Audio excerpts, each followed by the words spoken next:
దేవునికి ఆలోచన కలిగి ఉంటారు. ప్రభువా, ఈరోజు నా పట్ల నీవు ఏ ఉద్దేశం కలిగి ఉన్నావు?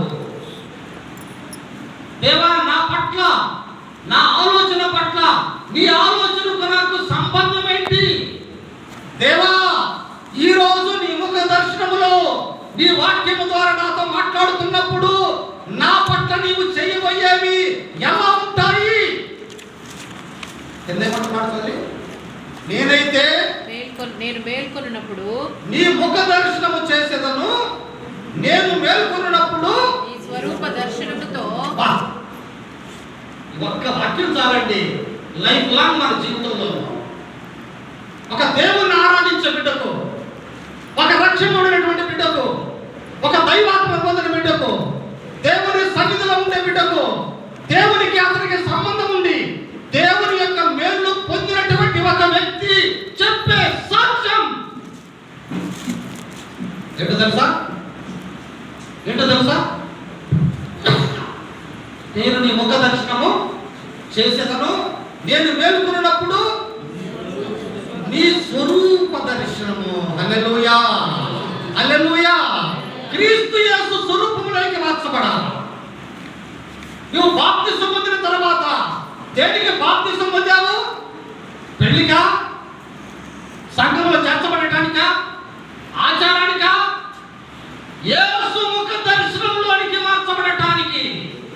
నీ పాత జీవితం సమాధి చేయబడి నీ ఒక కొత్తగా వ్యక్తిగా జీవించడానికి యేసు క్రీస్తులోనికి బాప్తిసం పొందిన మీరందరూ యేసును ధరించుకున్నారు. ఒక్కరన్నా ఆమేన్ అంటారా? ఏంటంటే ఇంట్లో ఉన్నారు. ఒక దైవజనుడి నోట ఒక వాగ్దానం వచ్చిన వెంటనే ఏం చేయాలి మనము? ఏమన్నా ఆమేన్. వాళ్ళు చూడండి, అక్కడ పోయి చూడండి. మీరు ఏమంటారండి? ఏమంటారు తెలుసా? నేను తిరుపతికి పోయాను గుడి చేయించుకోవడానికి. ఈ లైన్లో నిలబడిన నుంచి ఆ లైన్లన్నీ తిరిగి వచ్చేంత వరకు నోట్లో నుంచి వచ్చింది ఒకే ఒక మాట. ఏం మాటది? ఏం మాట? ఇప్పుడు అడగొచ్చిన మిమ్మల్ని ఒక మాట. నన్ను ఇప్పుడే తరిమేసినట్టుకుండా మీ ముఖాలు చూడబోతే అదే శరీరుడు వచ్చాడు మన ఇంటికి, వీడు ఇప్పుడే పంపిస్తే బాబు అనుకుంటున్నారు కొంతమంది.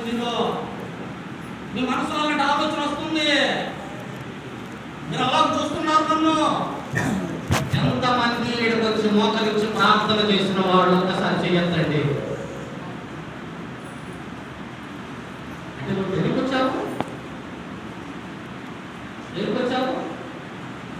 చూడండి, జీవము లేనటువంటి దానికి, మాట్లాడలేని దానికి ఒక వ్యక్తి తన భక్తి జీవితాన్ని దేవునికి అర్పించుకున్న దానిని చేయటానికి తన ఇంటిలో నుండి తను ఎలా బయలుదేరతాడు తెలుసా? చెప్పులు ఉండవు. తలస్నానం చేసి వారు శుభ్రమైన బట్టలు ధరించి వారు పట్టుకున్నటువంటి ఆ సిద్ధలో ఆ దేవతకు ఏమేమి అర్పించాలనో అవన్నీ క్రమముగా తీసుకొని ఆ దేవతకు అర్పించి తిరిగి వచ్చినంత వరకు వారి నోట వచ్చేది ఒకే ఒక మాట. ఏమాటది?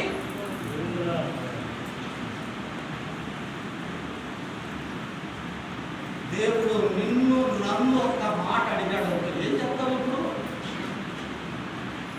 అంటే ఆ దేవత వారిని ఏమన్నా అడుగుతాదేమో, ఆ దేవతకు సమర్పించుకునేటువంటి వారి భక్తి జీవితంలో వారి యొక్క మనసు, వారి ఆలోచన, వారి ప్రేరణ, వారి నడక, వారి సిద్ధపాటు ఆ దేవతకు అర్పించే వాటన్నిటి విషయంలో వారు ఎలాంటి భక్తి కలిగి వారు వెళుతున్నారో చూడండి. వారు భక్తి కలిగిన వారు అన్నారా? కాకపోతే మనం భక్తి కలిగిన వారు అన్నారా?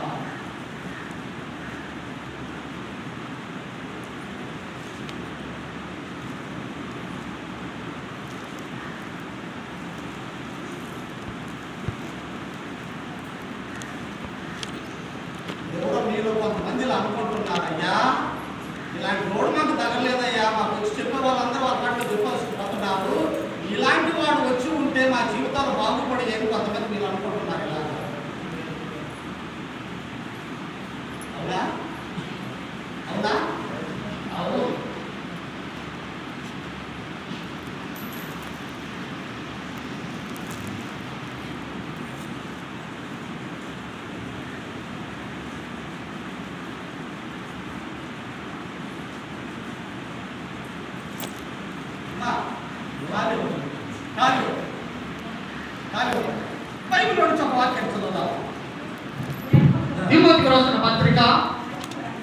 తిమోతికి రాసిన పత్రిక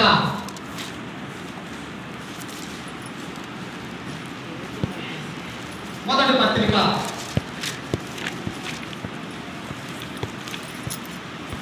3వ అధ్యాయం 15వ వచనం. అయినను అయినను నేను ఆలస్యము చేసిన ఎడల దేవుని మందిరములో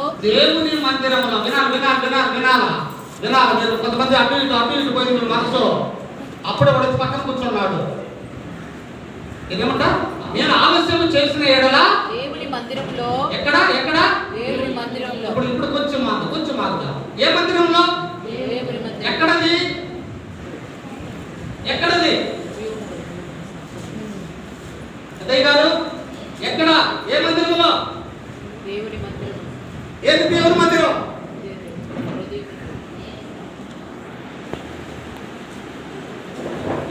ఏ దేవుని మందిరం?